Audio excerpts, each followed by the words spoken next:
Hi ನಮಸ್ತೆ ಮಹಾಂತೇಶ್ ಗೌಡಿ so Kalaburagi ಕಳೆದ ಒಂದು ತಿಂಗಳಿಂದ ಸೊ ಈ ಬಾಳೆ ಪ್ಲಾಟ್ ಮೇಂಟೆನೆನ್ಸ್ ನಡೆದದ ರೀ. ಇವರು ನೇರವಾಗಿ ನನಗೆ ಗೊತ್ತಿದ್ದಿದ್ದಿಲ್ಲ, ಬಟ್ ನನ್ನ ಹಳೆಯ ಕಸ್ಟಮರ್ ಅವ್ರದ್ದು ಬೆಳೆಗಳು ನೋಡಿಕೊಂಡು ಇವ್ರೇನೋ ಪರಿಚಯದ ಮ್ಯಾಗ ಅವ್ರು ನನಗೆ ಇವ್ರದ್ದೊಂದು ಪ್ಲಾಟ್ ಅದ ರೀ, ಒಂದು ಸರ್ತಿ ಭೇಟಿಯಾಗಿರಿ ನಾನು. ಸೊ ಇವ್ರ ಪ್ಲಾಟಿಗೆ ಬಂದು ವಿಸಿಟ್ ಮಾಡಿದ್ದೀವಿ, ಪ್ರಾಡಕ್ಟು ಸಮೇತ ಕೊಟ್ಟಿದ್ದೀವಿ. ಆ ಪ್ಲಾಟ್ ಈಗ ಈ ಥರ ಆಗಿ ಬಂದು ನಿಂತಿದ್ದದ. ಸೊ ಆ ರೈತರ ಜೊತೆ ನಾನು ಮಾತಾಡೋಕ್ಕೆ ಇಷ್ಟಪಡ್ತೀನಿ. ಸರ್ ನಮಸ್ಕಾರ. ನಮಸ್ಕಾರ ಸರ್. ತಮ್ಮ ಹೆಸರು ಪರಿಚಯ?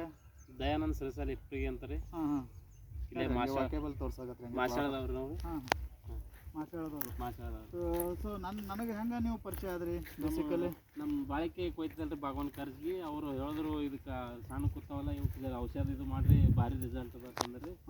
ಮುಂದೆ ಅವ್ರ ಥ್ರೂಲೇ ನಿಮ್ಮ ನಂಬರ್ ತೊಗೊಂಡು ಹಚ್ಚಿದ ಬಳಕ ನೀವು ಬಂದು ಭೇಟಿ ಆದ್ರಿ. ಈಗ ಎಷ್ಟು ತಿಂಗಳದ ರೀ ಇದು ಬಾಳೆ? ಇದೊಂದು ಎರಡೂವರೆ ತಿಂಗಳು ಅದ ರೀ. ಬಟ್ ಈಗ ಸಾಮಾನ್ಯವಾಗಿ ಯಾರೇ ಆದ್ರೆ ಹಿಂಗೆ ಸಡನ್ ಆಗಿ ಬಂದು ನೋಡಿದ್ರಿ, ಈಗ ನಮ್ಮಂಥವ್ರು ಯಾರೋ ನಾವು ಮಾಡೋಗತ್ತವ್ರಿ, ಯಾರೋ ಒಬ್ರು ಬಂದರು ಯಾಕೆ ಬಾಳೆ ಹಿಂಗೆ ಕುಂಡ್ರು ಬಿದ್ದದ ಅಂತ ಕೇಳ್ತಾರೆ, ಅದಕ್ಕೆ ಏನು ಉತ್ತರ ಅದ ರೀ ನಿಮ್ಮಲ್ಲಿ?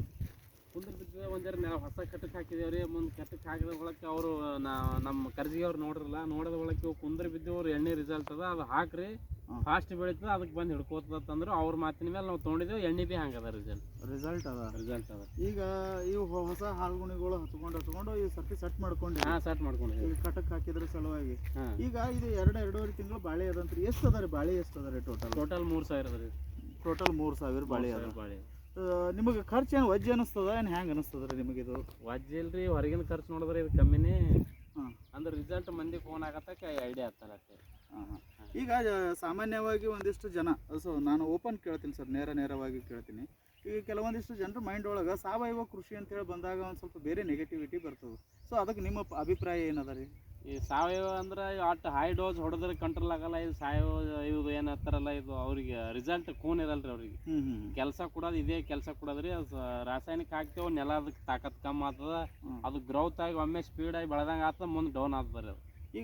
ಈಗ ನಿಮ್ದೊಂದು ಪ್ಲಾಟ್ ಅದ ರೀ ದಯಾನಂದ್ ಅವ್ರೆ, ಈ ಪ್ಲಾಟ್ನಾಗ ನಿಮ್ಗೆ ರೋಗರದ ರೋಗಿಗೆ ಏನಾರ ಕಾಣಿಸಕತ್ತದ್ರಿ ಸದ್ಯಕ್ಕೆ? ರೋಗ ಏನಿಲ್ರಿ, ಅವು ನಮ್ಮ ಕಟ್ಟಕ್ಕೆ ಹಾಕಿದೈತಿ ಹಾಳುಗುಣಿ ಬಿದ್ದಾವತ್ರಿ, ಜರ ಅವು ಲೇಟ್ ಆಗ್ಯಾವ್ರಿ. ಅವಕ್ಕೆ ಈಗ ಡ್ರೆಂಚಿಂಗ್ ಇದು ಮಾಡ್ಲತ್ತೇವ್ರಿ, ಫುಲ್ ಸುಳಿ ಚಲೋ ಬಿಡ್ಲಗತ್ತವ್ರಿ. ಸುಳಿ ತೊಳಗ ನಿಮ್ಮ ಎಣ್ಣೆ ಹಾಕಿದ್ರದು ಎಣ್ಣೆ ಚಲೋ ಆಲತ್ತು.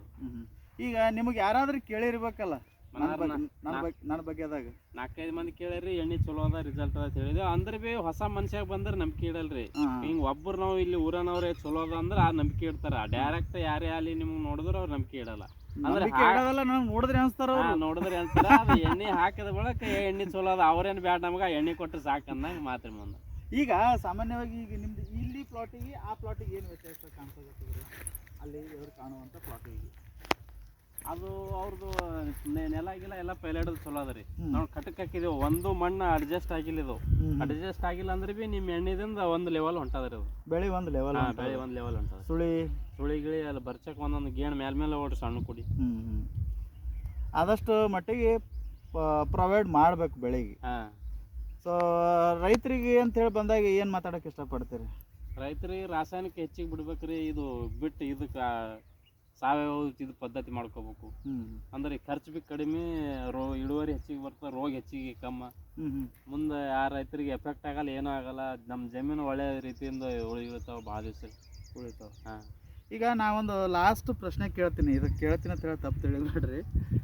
ಈಗ ನೀವು ನಾನು ಮಾತಾಡಕತ್ತೀನಿ ಅಂತ ಹೇಳಿ ಇದನ್ನ ಹೇಳಾಗತ್ತಿರೋ ಅಥವಾ ಏನು ನಿಮ್ಮ ಓನ್ ಎಕ್ಸ್ಪೀರಿಯನ್ಸ್ಲಿಂದ ಹೇಳಾಗತ್ತೀರಿ? ನಮ್ಮ ಅನುಭವ, ನಮ್ಮ ಅನುಭವ ಪ್ರಕಾರ ನಾವು ಹೇಳ್ಬೇಕಾರಿ. ಈ ಸಾಧ್ಯ ನಮ್ಮ ಎಣ್ಣೆ ರಿಸಲ್ಟ್ ಇದ್ದ ನಾ ಬ್ಯಾಡ್ರಿ ಸರ್ ಅಂತ ಹೇಳ್ತೀನಿ. ನಾ ಅಲ್ಲಿದ್ದ ಇಲ್ಲದ್ದೆ ಅಂತ ಹೇಳ್ತೀನಿ. ಯಾಕೆ ಎಣ್ಣೆ ರಿಸಲ್ಟ್ ಅಂತ ಹೇಳಿ ಒಂದು ಮನುಷ್ಯ ಇದು ಮಾಡಿರ್ತಾರೆ. Thank you sir, thank you. ಯಾಕಪ್ಪ ಅಂದ್ರೆ ಸೊ ಇದನ್ನೆಲ್ಲ ಯಾರೆಲ್ಲ ನೋಡಾಗತ್ತೀರಿ ಕರ್ನಾಟಕದ ಜನತೆಗೆ and throughout all India. So ಒಂದು ನಾನು ಹೇಳುವಂಥದ್ದು, ಸಾವಯವ ಕೃಷಿ ಅನ್ನುವಂಥದ್ದು ಭಾರತದ ಮೂಲ ಆಸ್ತಿ. ಸೊ ಈಗೆಲ್ಲ ಬಂದಂಥವು ಎಲ್ಲ ಟೆಕ್ನಾಲಜೀಸ್ ಭಾಳಷ್ಟು ಎಕ್ಸ್ಪರ್ಟ್ ಅದಾರ. ಈಗ ಒಂದು ನಾವು ಅರ್ಥ ಮಾಡ್ಕೋಬೇಕಾಗಿದ್ದು, ಗೊಬ್ಬರ ಹಾಕ್ರಿ ಸರ್, ನಾ ಬೇಡ ಅನ್ನಂಗಿಲ್ಲ. ಆ ಗೊಬ್ಬರಕ್ಕೆ ತಕ್ಕಂಗೆ ನಿಮ್ಮ ಜಮೀನು ಇರಬೇಕು, ಕಡಿಮೆ ಹಾಕ್ರಿ. ಈಗ ನೀವು ಒಂದು 10 ಚೀಲ, ನಾ ಪದೇ ಹೇಳ್ತೀನಿ ಪ್ರತಿ ಒಂದು ವಿಡಿಯೋದಲ್ಲಿ ನಾನು ಹೇಳುವಂಥದ್ದು, ಒಂದು ನೀವು ಒಂದು 10 ಚೀಲ ಹಾಕ್ತೀರಿ, ಒಂದು 5 ಚೀಲ ಕಡಿಮೆ ಮಾಡಿರಿ. ಒಂದು 5 ಚೀಲ ಸಾವಯವ ಕೃಷಿ ಗೊಬ್ಬರವನ್ನು. ಒಂದಿಷ್ಟು ಜನ ರೈತರು ಇರ್ತಾರೆ ರೀ, ನಾವು ಒಂದೇ ಸರ್ತಿ ಆರ್ಗ್ಯಾನಿಕ್ ಯೂಸ್ ಮಾಡ್ತೀನಿ, ಸಾಧ್ಯ ಇಲ್ಲ. ಒಂದೇ ಸರ್ತಿ ಆರ್ಗ್ಯಾನಿಕ್ ನೀವು ಬೆನ್ ಹತ್ತಿದ್ರೆ ಕೆಲಸ ಕೊಡೋಲ್ಲ. ಇದು ಓಪನ್ ಹೇಳ್ತೀನಿ ನಾನು.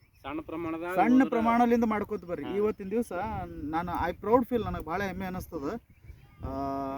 ಶರಣಪ್ಪ ಸರ್ ಅವರು ಸತತ 3 ವರ್ಷ ಸರ್ 3 ವರ್ಷದಿಂದ ನನ್ನ ಹತ್ರ ಪ್ರಾಡಕ್ಟ್ಸ್ ಬಳಸ್ಲಾಗತ್ತಾರ. ನಾ ಹೇಳಿ ಥಿಯರಿ ಮಾಡಾಕತ್ತಾರ. ಫಸ್ಟಿನ ಹಿಡಿದು ಅವ್ರು ಬೆಳೆಗಳು ಬರ್ತಾ ಬರ್ತಾ ಬರ್ತಾ ಬರ್ತಾ ಇವತ್ತಿನ ದಿನ ಇದೇ ಕಬ್ಬು ಕಟಾವ್ ಆಗ್ಯದ. ಈಗ ನೋಡಿರ್ಬೋದು ಸಾಕಷ್ಟು ಜನ ಆ ವಿಡಿಯೋನ. ಬರೀ ಅರ್ಧ ಎಕರೆ ಜಮೀನು 50 ಟನ್ ಕೂತದ ಸರ್. ಅರ್ಧ ಎಕರೆ ಬರೀ 50 ಟನ್ ಸರ ಕಬ್ಬನ್ನ ಹಿಡಿದು ನೋಡಿನಿ. ನನ್ನ ಕೈಯಷ್ಟು ಪಿಂಡ್ ಅದ ನೋಡಿರ್ಬೇಕು ಭಾಳಷ್ಟು ಜನ. ಅವ್ರು ಖರ್ಚು ಮಾಡಿದ ಬರೀ 6,500 7 ಸಾವಿರ ರೂಪಾಯಿ ಬರೀ. ಯಾವುದೇ ರೀತಿಯಲ್ಲಿ ಗೊಬ್ಬರ ಹಾಕ್ಸ್ಬಿಟ್ಟಿಲ್ಲ ನಾವು. ಇವತ್ತು ಬೆಳಗ್ಗೆ ಸಮೇತ ನಾನು ಅಪ್ಲೋಡ್ ಮಾಡಿದಂತ ವಿಡಿಯೋ ಅವ್ರದೇ ರೀ ಅದು. ಅದೇ ಶರಣಪ್ಪ ಸರ್ ಅವ್ರದ್ದು ಹಿಂಗದ ಅದು ಜಮೀನ. ನಾ ಹಸಿ ಮಾಡಿ ಹಸಿ ಇಲ್ಲ ಯಾಕೆ ಮಾಡ್ತಾರತ್ತೆ, ಹಸಿ ನೀರು ಬೇಕ್ರಿ ಸರ್. ಇದು ನಿಮ್ಗೆ ಬೇಕು, ಇದಕ್ಕಿನ ಆತದರಿ ಅದು ಮಡ್ಡಿ ಜಮೀನ್ ಅದ, ಪೂರಾ ಪ್ಯೂರ್ ಮಡ್ಡಿ ಜಮೀನ್ ರೀ. ಕಟಾಳಿ ಭೂಮಿ ಹಿಂಗ್ ಅದರಿ ಹೊಲ. ನಾ ಹಸಿ ಇಲ್ಲ ಯಾಕೆ ಹಾಕ್ಲತ್ತರತ್ತೆ ನಾ ಅದ ನಿಮ್ಗೆ ನಿನ್ನೆ 2 ದಿನ ಆಯ್ತ್ರಿ. ನಿನ್ನೆ 2 ದಿನ ಆಯ್ತ್ರಿ ಅವ್ರು ಫೋನ್ ಮಾಡದೇ ಮಾಡಾಕತ್ತೀರಿ ನನಗೆ. ಸರ್ ಹ್ಯಾಂಗ್ ಮಾಡ್ಲಿ ಆಯ್ತಪ್ಪ ಬಿಡು ಮಾರಾಯ ಅಂತ ಹೇಳಿ ಕೆಲಸ ಸ್ಟಾರ್ಟ್ ಮಾಡಿ. ಇದಕ್ಕೆ ಪರ್ಫೆಕ್ಟೆಡ್ ಪರ್ಸನ್ ಸರ್. ಇದಕ್ಕಾದ್ರೆ ಬಿ ನಾ ನೀರ್ ಬಿಟ್ಟು ಮರುದಿವಸ ಹಾಕಿ ನೋಡ್ರಿ, ಅಂದ್ರೆ ಇದು ಅದು ಸಫಿಶಿಯಂಟ್ ಆಗ್ತದೆ. ಫೀಡಿಂಗ್ ತೋತದ, ಬೇರೆ ದೌಡ್ ತೋತದ. ನಾವ್ ಒಣಗಿನೆಲ್ಲ ಹಾಕ್ರ ಮೇಲೆ ಆಯ್ತಾ. ಇದು ಮ್ಯಾಲ ಕಟಕ್ ಹೊಡೆದಿರಲ್ಲ ರೀ, ಕಾವ್ ಹಿಡ್ಕೊಂಡ್ ಬಿಡ್ತದ. ಮ್ಯಾಗ ಕಾವ್ ಹಿಡ್ಕೋತಲ್ಲ, ಕೆಳಗ್ ನೆಲ ತಂಪ್ ಇರ್ತದ, ಮ್ಯಾಲ ಅದು ಮ್ಯಾಲ ಅದು ಕಾವ್ ಆಗಿಬಿಡ್ತದ, ಬೆಳಿಗ್ಗೆ ಎಫೆಕ್ಟ್ ಬೀಳ್ತದ. So all the best sir, ಒಳ್ಳೇದಾಗ್ಲಿ. ನೆಕ್ಸ್ಟ್ 1ನೇ ತಾರೀಕಿಗೆ ಡೋಸ್ ಚಾಲೂ ಆಗ್ತದ ನೋಡ್ರಿ, ಸೆಕೆಂಡ್ ಡೋಸ್ ಚಾಲೂ ಆಗ್ತದ. So ready ಆಗಿರ್ರಿ.